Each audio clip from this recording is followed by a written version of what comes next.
this is where people don't realize that there's a whole bunch of underbelly, unsexy positions like that really matter. And nobody paid attention for so many years. And especially in Florida, like really the Republicans just really infiltrated from the ground up.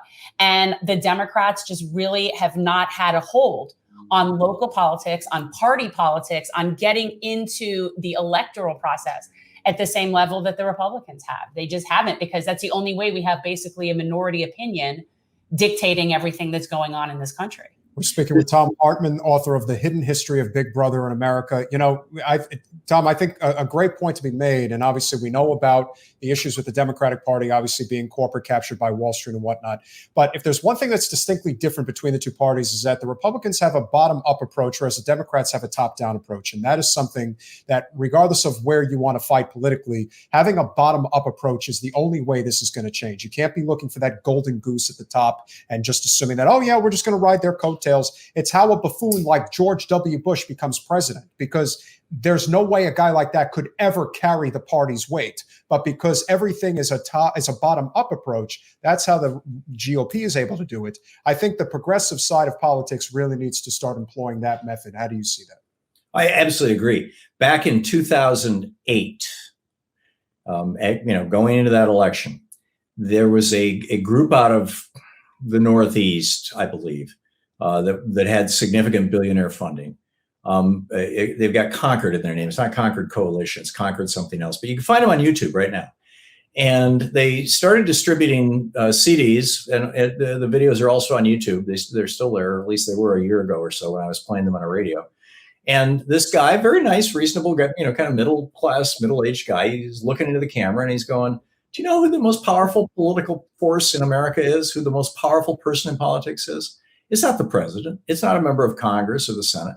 It's the precinct committee chair and the precinct committeeman or committee person, depending on the state you're in.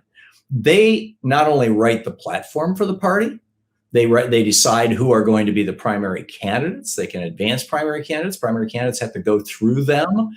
So, and his whole pitch was, if you watching this right now will volunteer to be a precinct committee person, you will be able to make sure that in the primary coming up of the 4 or 5 candidates on the Republican side who are going to be competing, the majority of them are on our side. So the odds are that we're going to get one of these, right-wing wackadoodles in here. I mean, that's obviously not the language he used.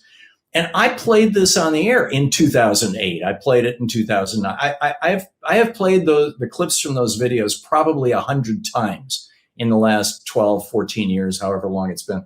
And it's absolutely what Democrats need to do. And it's something that the party should have been throwing money into way back in the day.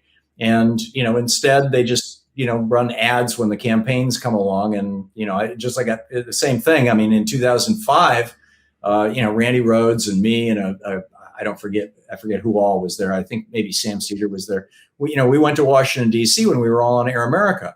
And Bernie Sanders put together this little meeting with a bunch of senators and a bunch of congressmen, all progressives. And our pitch was, you need to build out a media network. You need to, we're on 56 radio stations right now with Air America, but Air America is really shaky. And you've got 1,500 right-wing radio stations. You need to be building this out. And the next time we take the White House, you need to be doing radio rows on the White House lawn, like George W. Bush was doing every single year during the 8 years of his presidency. And one of the senators who was there, who later ran for president, and lost, sadly, got up and said, this all sounds really nice, but we really, as a party, should not be involving ourselves in the free market. That's the free market. That's the competitive market. Just let that work itself out. We can go on your show. We can be nice to you. We can support you.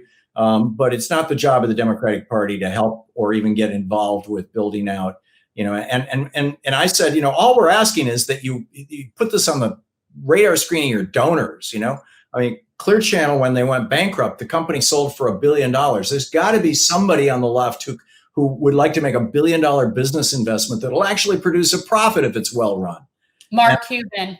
Yeah, well, I'm looking at you, Mark Cuban.